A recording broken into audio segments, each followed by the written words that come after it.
بسم اللہ الرحمن الرحیم۔ پیارے بچوں، کینٹیب پبلشر کی طرف سے آپ کو خوش آمدید۔ بچوں، اردو کی کتاب سمجھنے کے لیے اور لیکچر کو اچھی طرح سے ذہن نشین کرنے کے لیے جو کتابیں آپ کے پاس ہونی چاہیے ان میں اردو کی کتاب، اس کے ساتھ آپ کے پاس اگر ریسورس پیک ہے جو کہ آپ ہماری ویب سائٹ سے فری میں ڈاؤن لوڈ کر سکتے ہیں تو آپ کو کتاب سمجھنے میں بہت آسانی ہوگی، اور اس کے ساتھ سمر پیک بھی آپ کے پاس ہونا چاہیے تاکہ کتاب کے مشق کے سوالات کے ساتھ ساتھ ہم مزید سوالات بھی سیکھ سکیں۔ آج ہمارے تیسرے سبق کا چوتھا حصہ ہے جس میں ہم سلطان محمد فاتح رحمہ اللہ تعالی سبق کی پڑھائی کریں گے اور آپ کو کچھ ہوم ورک بھی دیں گے۔ سبق سے پہلے حاصلات تعلم دیکھتے ہیں۔ ہمارا آج کا SLO ہے روزمرہ اور محاورہ کے لحاظ سے غلط جملوں کی تصحیح کر سکے۔ سبق کا آغاز کرتے ہیں۔ سبق کے آغاز سے پہلے آپ نے آج کا سبق غور سے سننا ہے، اس لیے کہ اب فتح قسطنطنیہ، سلطان محمد فاتح کو جو فاتح کہتے ہیں، فتح قسطنطنیہ کی وجہ سے، قسطنطنیہ کا شہر فتح کرنے کی وجہ سے، اس کے بارے میں آج ہم پڑھیں گے۔ تو آج کا سبق آپ نے بالکل مس نہیں کرنا اور تمام تر توجہ کے ساتھ سننا ہے۔ سلطان محمد فاتح اپریل 1429 عیسوی میں پیدا ہوئے۔ وہ 1451 میں باپ کی وفات کے بعد تخت نشین ہوئے تو ان کی عمر صرف 23 برس تھی۔ اس زمانے میں قسطنطنیہ سلطنت روم کا دارالحکومت اور عیسائیت کا دل مانا جاتا تھا۔ باسفورس کے مشہور خلیج شاخ زریں گولڈن ہارن کے کنارے آباد یہ شہر ناقابل تسخیر سمجھا جاتا تھا۔ قسطنطنیہ کا شہر روم کے شہنشاہ قسطنطین اول نے 330 عیسوی میں آباد کیا تھا۔ یہ شہر ابنائے باسفورس کے کنارے اس مقام پر آباد ہے جہاں سے یورپ کی حد شروع ہوتی ہے۔ نبی کریم صلی اللہ علیہ وآلہ وسلم نے فرمایا، میری امت کا پہلا لشکر جو قیصر کے شہر پر حملہ آور ہوگا اسے اللہ نے بخش دیا۔ اور آپ صلی اللہ علیہ وسلم نے ایک اور حدیث میں فرمایا، قسطنطنیہ کو ضرور فتح کر لوگے، رحمت ہو اس حکمران اور اس لشکر پر جس کے ہاتھوں اسے فتح نصیب ہو۔ سلطان محمد فاتح تخت نشین ہوا تو بادشاہ قسطنطین نے خود ہی یہ موقع فراہم کر دیا کہ وہ قسطنطنیہ پر حملہ کریں۔ اس وقت یہ ملک ایک بڑا تجارتی مرکز مانا جاتا تھا۔ سلطان نے زور و شور سے جنگی تیاریاں شروع کی اور قسطنطنیہ سے 5 میل کے فاصلے پر ایک مضبوط قلعہ تعمیر کروایا اور اس میں جنگی ساز و سامان جمع کرنا شروع کر دیا۔ جب دشمن نے سلطان کے بنوائے ہوئے قلعے کو فتح کرنے کی کوشش کی تو فوج نے اسے منہ توڑ جواب دیا۔ اس کے ساتھ ساتھ سلطان محمد نے پڑوسی ممالک سے دوستانہ معاہدے کیے۔ ہنگری کے ایک انجینئر نے اس زمانے میں ایک بڑی توپ بنا کر دی۔ ترکی کے کاریگروں نے ایک بڑا لکڑی کا قلعہ بنا کر دیا جسے ہر جگہ لے جایا جا سکتا تھا۔ اس دوران میں 300 جہازوں کا بحری بیڑا بھی تیار کیا گیا۔ دوسری جانب شاہ قسطنطین بھی بے خبر نہیں تھا۔ اس نے حفاظتی اقدامات کرتے ہوئے شہر کی بندرگاہ کو جانے والے سمندری رستے میں موٹی موٹی زنجیریں ڈلوا کر بحری جہاز کا راستہ ہی بند کر دیا تھا۔ دوسری جانب بڑے بڑے جنگی جہاز کھڑے کر دیے تاکہ کوئی ان زنجیروں کو توڑنے کی کوشش کرے تو اسے موت کے گھاٹ اتار دیا جائے۔ سلطان کی فوج کی تعداد 2.5 لاکھ تھی اور 300 بحری جہاز تھے۔ وہ پورے 1.5 مہینے تک دن رات شہر تک پہنچنے کی کوشش کرتا رہا مگر کوئی کامیابی نہیں ہوئی۔ آخر اللہ تعالیٰ کی مدد سے سلطان محمد فاتح کے ذہن میں ایک انوکھا خیال آیا۔ اس کے تمام فوجی یہ بات سن کر حیران تھے۔ کچھ کے خیال میں یہ ناممکن تھا مگر سلطان کا حکم اٹل تھا۔ تو بچوں، آج ہم نے سلطان محمد فاتح کا دوسرا سبق پڑھا اور ہم نے پڑھائی کی، اور مجھے امید ہے کہ آپ نے یہ سبق غور سے سنا ہوگا۔ اس سبق میں جو مصنف کا مقصود ہے اس کا خلاصہ آپ کے سامنے میں بیان کر دیتا ہوں۔ قسطنطنیہ ایک شہر ہے، آج کل اس کا نام ہے استنبول۔ کیا نام ہے؟ استنبول۔ اور یہ ترکی میں ہے۔ یہ کون سے ملک میں ہے؟ ترکی میں۔ یہ شہر اس زمانے میں، جس زمانے میں سلطان محمد فاتح 23 سال کی عمر میں حکمران بنے، اس زمانے میں قسطنطنیہ یعنی آج کا استنبول عیسائیت کا گڑھ اور عیسائیت کا سب سے بڑا شہر مانا جاتا تھا۔ اور یہ کہاں پر تھا؟ انشاءاللہ اسی سبق میں اگلی سلائیڈز میں ہم وہ نقشہ بھی آپ کو دکھائیں گے جہاں پر یہ شہر آباد ہے، اور اگلے لیکچر میں ہم انشاءاللہ اسی فتح سے متعلق کچھ مزید پکچرز بھی آپ کو دکھائیں گے۔ سر دست چلتے ہیں اس فتح قسطنطنیہ کے آغاز کی طرف۔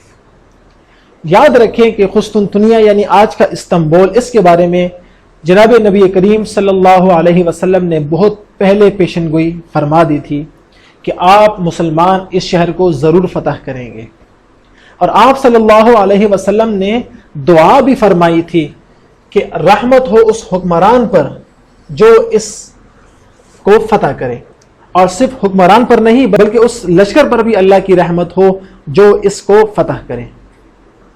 سلطان محمد فاتح نے بہت پہلے سے اس کا ارادہ کیا ہوا تھا کہ وہ اس شہر کو فتح کریں گے۔ شہر کو فتح کرنے کے لیے انہوں نے جب اس پر حملہ کیا تو قسطنطنیہ سے 5 میل کے فاصلے پر اپنا ایک مضبوط قلعہ تعمیر کیا جہاں پر جنگی ساز و سامان جمع کیا جا رہا تھا۔ جب قسطنطنیہ کے بادشاہ کو یہ خبر ملی تو اس نے مسلمانوں کے اس قلعہ پر حملہ کرنے کی کوشش ہوئی لیکن وہ ناکام ہو گیا۔ چنانچہ سلطان محمد فاتح نے پڑوسی ممالک سے معاہدے کیے تاکہ وہ بیچ میں کوئی رکاوٹ نہ بنے، اور ہنگری کے ایک انجینئر، ہنگری ایک ملک کا نام ہے، نے اس زمانے میں ایک بہت بڑی توپ بنا کر دی، اور ترکی کے کاریگروں نے ایک بڑا لکڑی کا قلعہ تعمیر کیا، اور یہ ایسا قلعہ تھا جسے ہم ایک جگہ سے دوسری جگہ منتقل کر بھی سکتے تھے، اور 300 جہازوں کا بحری بیڑا بھی تیار کیا گیا۔ اور ایسا نہیں تھا کہ صرف مسلمان ہی اس کی تیاری کر رہے تھے، بلکہ شاہ قسطنطین بھی اس جنگ کے لیے تیاری کر رہا تھا، اور وہ اس جنگ کے لیے بالکل تیار تھا۔ اس نے کیا کیا؟ اس نے وہ راستہ جس پر بحری جہاز اور جنگی جہاز آنے تھے وہاں پر ایک بہت موٹی زنجیر ڈال دی تاکہ کوئی بحری جہاز اور جنگی جہاز اس پانی کے راستے سے اندر داخل نہ ہو، اور اس زنجیر کے قریب ہی اس نے اپنے جنگی جہاز کھڑی کر دیے تاکہ جو بھی جہاز حملے کے لیے آئے وہ اس کو تباہ کر دیں۔ سلطان کی فوج کی تعداد تقریباً 2.5 لاکھ تھی، جس میں 300 بحری جہاز بھی شامل تھے۔ 1.5 مہینے تک، کتنے عرصے تک؟ 1.5 مہینے یعنی کم و بیش 45 یا 50 دن تک دن رات انہوں نے کوشش کی قسطنطنیہ کو فتح کرنے کی، لیکن وہ اس میں کامیاب نہیں ہوئے۔ بالآخر مسلمانوں میں مایوسی جب پھیلنا شروع ہوئی تو اللہ تعالیٰ نے سلطان محمد فاتح کے ذہن میں ایک ایسی بات اور ایک ایسا فیصلہ ڈال دیا، ایک ایسا انوکھا خیال ڈال دیا کہ جس پر عمل کرنا ممکن دکھائی نہیں دیتا تھا، اور بہت سے مسلمانوں نے بھی اس کی مخالفت کی، مگر سلطان محمد فاتح اس کا فیصلہ کر چکے تھے، اور بالآخر وہی ہوا، اور مسلمانوں نے اسی طرح اس شہر کو فتح کیا جس کی مسلمان کئی 100 سال سے تیاری کر رہے تھے۔ وہ کیا تھا اور یہ شہر کس طرح فتح ہوا، یہ انشاءاللہ اگلے سبق میں پڑھیں گے۔ امید ہے آج کا سبق آپ کو سمجھ میں آ گیا ہوگا۔ اب آگے چلتے ہیں اور دیکھتے ہیں کہ اس میں کون سے مشکل الفاظ ہیں جن کے معنی ہم نے پڑھنے ہیں۔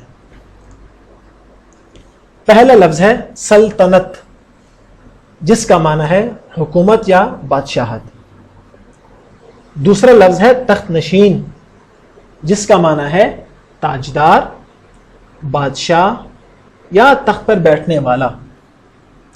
خلیج، پانی کا وہ حصہ جو تین طرف سے خشکی سے گھرا ہو، پانی کا وہ حصہ جو تین طرف سے خشکی سے گھرا ہو اور ایک سے سمندر سے ملا ہو، یعنی تین طرف اس کی خشکی ہو اور ایک طرف سے وہ سمندر سے ملا ہو۔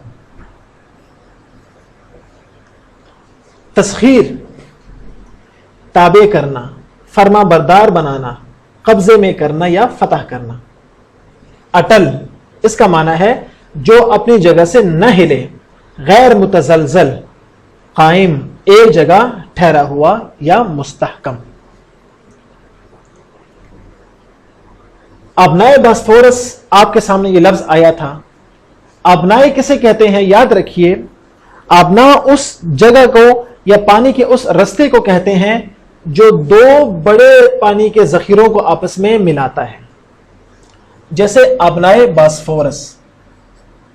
یہ دیکھیے، یہ آپ کو پانی کی ایک لکیر نظر آ رہی ہے اور اس کے دونوں طرف سمندر ہے، اور یہ جگہ ان دونوں سمندروں کو آپس میں ملاتی ہے، اس کو کہتے ہیں آبنا۔ جو پانی کے دو بڑے ذخیروں کو آپس میں ملائے اسے کہتے ہیں آبنا، اور یہ جگہ ہے آبنائے باسفورس۔ اور یہاں پر تھا وہ قلعہ جس کو سلطان محمد فاتح نے فتح کیا، اور کس طرح فتح کیا یہ انشاءاللہ ہم کل اپنے سبق میں پڑھیں گے۔ دوسرا لفظ آپ نے پڑھا تھا خلیج۔ کیا پڑھا تھا؟ خلیج۔ خلیج پانی کے اس ذخیرے کو کہتے ہیں جس کے تین اطراف میں خشکی ہو اور ایک طرف اس کے پانی کے بڑے حصے سے ملتی ہو، جیسے اس تصویر میں آپ کو نظر آ رہا ہے۔ پانی کا یہ حصہ تین طرف سے خشکی سے گھرا ہوا ہے، جبکہ اس کی ایک طرف سمندر سے مل رہی ہے، اس کو کہتے ہیں خلیج۔ اور یہ وہ شہر ہے جس کو سلطان محمد فاتح نے فتح کیا تھا، اس کا نام ہے استنبول۔ استنبول، اور اس زمانے میں اس کا نام کیا تھا؟ قسطنطنیہ، جیسے ہم نے فتح قسطنطنیہ میں پڑھا۔ سبق کے بعد کچھ سوالات جو کہ بہت آسان ہیں اس کی جانب چلتے ہیں۔ پہلا سوال کیا ہے؟ سلطان محمد فاتح پیدا ہوئے، پہلا آپشن ہے اپریل 1429، مئی 1451، مئی 1459 یا اپریل 1481۔ درست جواب کیا ہے؟ اپریل 1429۔ دوسرا سوال ہے قسطنطنیہ کے شہر کب آباد کیا گیا؟ آپ نے سبق میں پڑھا ہے، پہلا آپشن ہے 310 عیسوی میں، دوسرا ہے 330، 350 یا 370۔ درست جواب ہے 330۔ اور اگلا سوال ہے قسطنطنیہ کو فتح کرنے کے لیے ہنگری کے انجینئر نے کیا بنایا تھا؟ کشتی، باہری جہاز، لکڑی کا قلعہ یا توپ؟ جی، توپ بنائی تھی ہنگری کے انجینئر نے۔ اب چلتے ہیں آپ کے گھر کے کام کی طرف، جس کا آپ کو بہت بے صبری سے انتظار ہے۔ پہلا سوال جو آپ نے حل کرنا ہے وہ کیا ہے؟ درذیل الفاظ کا تلفظ اعراب کی مدد سے واضح کیجئے۔ آپ کے سامنے کچھ الفاظ لکھے گئے ہیں، میں پڑھوں گا نہیں تاکہ آپ کو ان کا درست تلفظ معلوم نہ ہو، جو کہ آپ کا کام ہے۔ آپ نے ان الفاظ پر اعراب لگا کر ان کا تلفظ واضح کرنا ہے۔ اور اگلا سوال آپ کے گھر کا کام کا مندرجہ ذیل الفاظ کے متضاد یعنی ان کے الٹ آپ نے تحریر کرنے ہیں۔ حاکم، سوار، اجنبی، فتح، مضبوط، ممکن اور اٹل۔